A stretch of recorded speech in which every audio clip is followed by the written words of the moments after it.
justement dans ce film, c'était de montrer justement ce que j'appelle la cuisine de l'artiste. Et un peu sur tous les films que j'ai faits auparavant, par exemple, il a cité celui de Bruno, c'était celui de Christian Clavier, c'était de savoir justement comment son art se fabrique, comment est-ce qu'il se fait, comment il se travaille.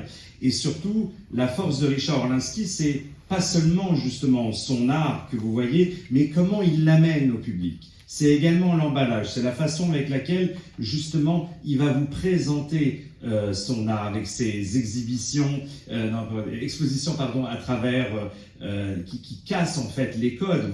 On le voit à la montagne, on le voit dans tout un tas d'endroits auxquels justement on ne l'attend pas. Et c'est ça qui est fascinant chez cet artiste. Et même quand je vais dans des festivals où je parle avec des plateformes ou avec des chaînes et que je leur dis le nom Richard Orlinski, s'il y en a par exemple qui ne connaissent pas le nom pour X raison, je leur dis, vous savez, l'artiste avec les congs, ah mais oui, bien sûr. Donc il a cette identité, cet ADN, comme il le dit dans le film, qui est universel finalement. Donc c'est ça qui est passionné, et surtout, justement dans le film, c'était de donner un côté cinématographique à l'art, vous voyez, parce que ces sculptures, même si elles sont très vivantes, elles ne bougent pas, vous voyez. Donc quand vous les filmez avec la caméra, il ne se passait pas grand-chose en fait, vous voyez, c'était bien pour la photo, comme ça. Donc j'ai trouvé une façon de les filmer où en fait je prenais la caméra à la main et je pivotais comme ça sur les gens, et en fait, cette technique, je l'ai utilisée après quand je filme les gens quand ils parlent. Donc ça m'a beaucoup apporté de ça, et puis aussi la façon de transcrire les couleurs. Parce que tel qu'on voyait les couleurs très punchy de son art, à l'écran, on ne retrouvait pas ces couleurs punchy. Donc j'ai dû travailler justement pour faire ressortir les couleurs. Voilà. Alors est-ce qu'il y a des questions, je vous en prie, ou même des commentaires? N'hésitez pas. Oui, madame, je vous en prie. Alors, je ne sais pas s'il se visite, mais vous qui êtes une grande journaliste, dont je vous connais, je pense qu'on pourra très facilement organiser une visite pour vous. Mais effectivement, c'était une des rares fois où il ouvrait justement son atelier, et c'est très intéressant parce que la plupart des artistes, justement, ils aiment bien montrer que c'est eux qui font tout, de A à Z. Et Richard, lui, il n'a pas peur, justement, comme Léonard de Vinci, de travailler en atelier, parce que Léonard de Vinci, il travaillait en atelier. Il avait une équipe, pareil pour Rodin, il avait des fondeurs qui étaient avec lui, qui travaillaient avec lui. Donc lui, il le revendique, ça. Comme Andy Warhol, il avait une quinzaine d'employés, Andy Warhol. Donc vraiment, il revendique le fait de travailler avec des spécialistes, côté justement de travailler en équipe. Et surtout, ce que j'ai énormément appris de lui, c'est qu'il travaille avec des jeunes. Vous voyez, et il a plein d'énergie, il prend l'énergie de plein de gens, et il dit, c'est une belle phrase du film, avec plusieurs cerveaux, vous êtes plus intelligent que d'un cerveau. Et c'est ça, en plus, je pense, l'une des richesses de Richard Orlinski, c'est ce que justement, il sait s'entourer de gens également. Il va travailler avec des ateliers spécifiques qui vont faire, par exemple, la technique du fractal, etc. Et c'est comme ça qu'il arrive en même temps à se renouveler dans son art pour ne pas faire justement de virage à 360 degrés. Si demain, il comprend que les grandes marques, en fait, elles s'installent sur la consistance de ce qu'ils donnent. Vous voyez, si demain McDonald's commence à faire des sushis, vous voyez, on ne reconnaît plus en fait la marque. Donc lui, il a compris qu'il doit s'installer dans sa marque, mais à chaque fois offrir une variété différente. Oui, madame, vous vouliez... Alors, je disais qu'il était aussi, humainement, il tissait des liens parce qu'il n'était pas snob, il était naturel. Oui. C'est ça aussi son succès. Oui, absolument. Il le dit lui-même qu'il est quelqu'un de très simple, et il organise très souvent justement des rencontres. D'ailleurs, vous pouvez vous inscrire, je crois, sur son site, il a une newsletter, etc., où il y a constamment des invitations dans ses galeries, des soirées. On était parti en filmer une, il y a des grands artistes qui viennent chanter, qui viennent jouer, etc. Et ce sont des gens très passionnants, exactement, et surtout une grande diversité, parce qu'en fait, il a compris que l'art passait par plusieurs portes. Donc il va amener, comme le dit Marlène Schiappa, c'est ça? Comment on dit? Schiappa, voilà. Qui est adorable, j'ai eu le plaisir de la rencontrer. Et en fait, lui, il va mettre ses statues en bas des HLM. Il va les mettre dans des hôpitaux. C'est ça qui est extraordinaire aussi. C'est pas juste l'artiste élitiste, etc. Lui, il combat un petit peu ça.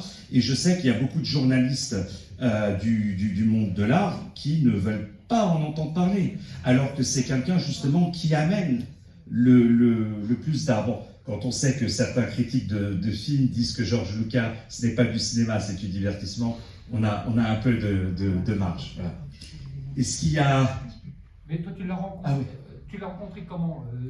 D'abord, pourquoi tu as fait ce documentaire sur ce monsieur? Tu l'as rencontré comment? C'était un ami à toi? Alors oui, en fait, on s'est rencontrés beaucoup dans des galas. En fait, on se croisait beaucoup dans les galas et j'ai commencé à le collectionner. J'ai acheté beaucoup d'œuvres de lui et on est devenus amis comme ça. Et puis en 2021, je l'ai contacté pour justement lui dire que voilà, j'avais un partenariat avec Amazon justement qui est né pendant le Covid.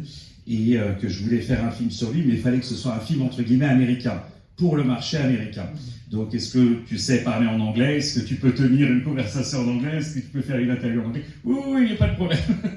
Et donc j'ai dû jongler avec ça, et en fait l'idée c'est que son art il est international, donc l'anglais finalement c'était la langue la plus, puis j'habite à New York, donc j'étais de toute façon, c'était assez pratique pour moi, et puis quand on dit cette phrase en français, je crois, nul n'est prophète dans son pays, c'est ça? Aux États-Unis, il est complètement encensé. Vous allez à Los Angeles, sur Rodeo Drive, vous allez à Miami, enfin, on ne faisait pas 2 mètres dans la rue sans qu'il se fasse arrêter pour une photo. Voyez, donc notre relation, elle est née comme ça, et le film, c'est vrai qu'il s'est fait petit à petit. Ouais, et puis le montage aussi, c'est moi qui fais le montage, et les musiques, les effets spéciaux, tout de A à Z.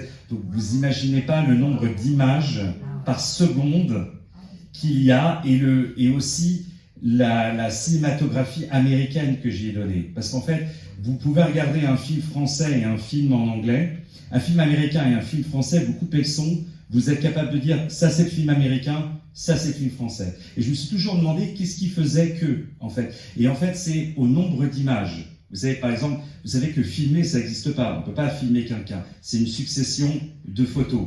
Donc, vous filmez en général les télés, c'est 30 images par seconde. 30 FPS, frames per second.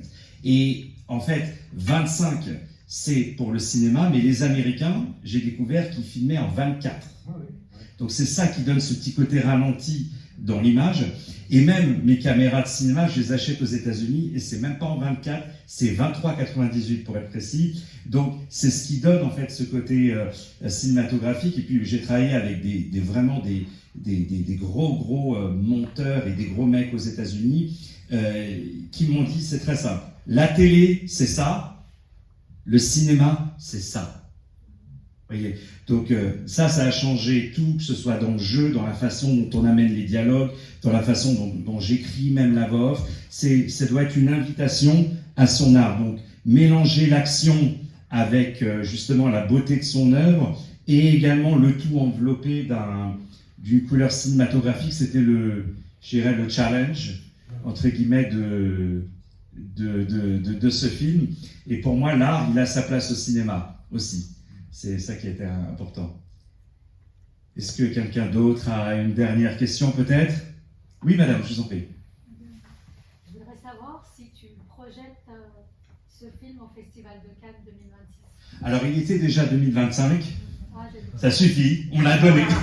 Non, il était en 2025 déjà, justement. Il a vraiment très très bien marché. On avait fait une soirée en plus après de folie avec ses œuvres d'art. Parce que justement, c'est ça qui est bien, c'est de mêler justement l'exposition à ça. Bon, quand il allait faire le DJ dans les boîtes, il amenait ses œuvres d'art. Et ça, je trouve que c'est formidable, parce qu'il amène là un public auquel on n'attend pas. Et il mélange son art à la scène, mélanger son art jusqu'à la nourriture.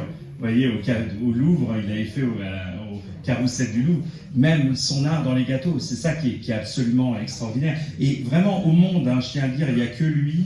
Et il y en a un autre qui s'appelle Romero Brito aussi, d'ailleurs, sur qui je vais faire un film un peu plus tard. Mais c'est vraiment, il est unique en son genre, et il est français. Et ça, c'est très important quand on a des génies français, parce que c'est un génie français. Quand on a des génies français comme ça, il faut les écouter, il faut les célébrer. Ça ne veut pas dire qu'il faut les aimer, mais il faut, je vous invite bien entendu à les aimer, mais il faut surtout les écouter. C'est comme Napoléon, je joue une pièce, Napoléon, je joue ce week-end justement avec Olivier là, mais Napoléon, par exemple, ça ne veut pas dire qu'il faut l'aimer, mais il faut quand même l'étudier, il faut quand même apprendre ce qu'il a fait. Voilà. Je ne compare pas Napoléon à Richard, bien sûr, mais je veux dire, c'est important, voilà, de comprendre et de connaître son œuvre. Il aurait aimé être là ce soir, mais il est à l'étranger, il m'a envoyé un message. Il vient d'arriver de l'étranger, il n'aurait pas eu le temps d'arriver ici, mais il vous transmet bien sûr toute son amitié et sa reconnaissance. Et le film va être disponible à partir de décembre en France sur Amazon et d'autres plateformes, dont Orange, etc. Et à partir de janvier, la version américaine, donc avec les slides en anglais, tout ça, sur Apple TV, tout ça à partir du mois de janvier. Et puis il est joué dans plusieurs salles aux États-Unis. Il a fait une trentaine de festivals. Et c'est vraiment dans les festivals où vous progressez le film. Donc c'est ça qui est formidable. Et ton avenir alors, tout ça, tu comptes faire quoi après, en document? Après, on va faire la fête, surtout.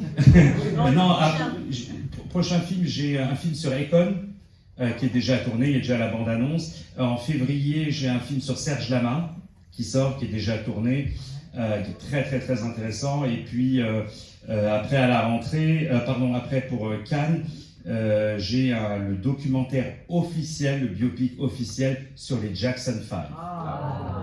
Voilà. Et c'est un budget de 12 millions de dollars. Et j'ai battu Universal là-dessus. Donc c'est un gros... Et on a déjà démarré le tournage. C'est-à-dire que j'étais à la maison de Michael, là où ils ont grandi. On était... Là, ça vous intéresse. Hein, là, vous... Le truc avant, oui. Mais là, oui, c'est un génie quand même. Hein. J'ai vu les yeux grandir. Mais non. Et donc, on a déjà démarré le tournage à Gary, dans l'Indiana, dans la maison où ils ont grandi. On a déjà fait plein d'images de tournage et on reprend là, à partir de janvier le tournage. Donc voilà, et puis moi j'ai quelqu'un en même temps qui les suit tous les jours, qui filme, qui prend tout un tas d'images et qui me les envoie pratiquement tous les jours.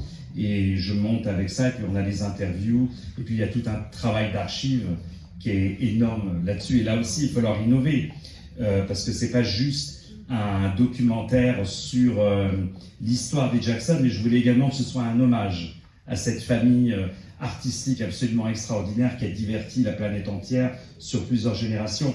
Donc on a Usher, on a Justin Timberlake, j'ai tous les plus grandes stars dans le film. J'ai ça, et puis j'ai un autre film policier sur la fraude à la taxe carbone, je ne sais pas si vous avez entendu, un gros film thriller policier, un peu dans l'esprit du film Roconcours que j'ai fait. Peut-être qu'il y a une personne qui a vu Roconcours ici. Oui, 1, 2, 3. Ah, merci, c'est gentil, merci beaucoup. Je dois avoir votre nom quelque part. Et qui est disponible Roconcours, allez le voir sur Amazon, sur Canal, sur tout un tas de plateformes. Et puis voilà, et puis plein d'autres. Un film sur Daniel Lévy, aussi, grand chanteur, dont le fils d'ailleurs est là ce soir. Merci Raphaël, que j'aime beaucoup. Et voilà, un très très grand artiste. Enfin voilà, il y a plein de films. Il y a un film qui s'appelle The Facilitator, qui est sur le bras droit de Mohamed Ali, donc qui est sur la vie de Mohamed Ali. Et dans le film, j'ai déjà Mike Tyson, j'ai tout un tas de grands noms. Voilà. Donc, en tout cas, je tiens à vous remercier. N'hésitez pas à mettre un petit mot sur Instagram. Si vous ne savez pas quoi mettre, vous me dites. Et j'aimerais qu'on applaudisse mon ami Radi Amin, voilà, qui est l'humoriste le plus drôle au monde. Et voilà, qui a fait honneur au Maroc, qui est arrivé juste 15 minutes en retard, mais c'est pas grave, mais que j'aime, et allez le voir parce qu'il est absolument extraordinaire. Et est-ce que je rêve de faire ton film? Ah bah ça me fera plaisir. Ah bon, on le fait. Ah vas-y, j'ai le contrat en bas. Avec grand plaisir. Merci, il y a un cocktail qui vous attend là-haut. Chantez pas. Ah non, pas ce soir, non. Mais je vous mais voilà, merci en tout cas pour la présence. Merci à Bruno pour ton invitation.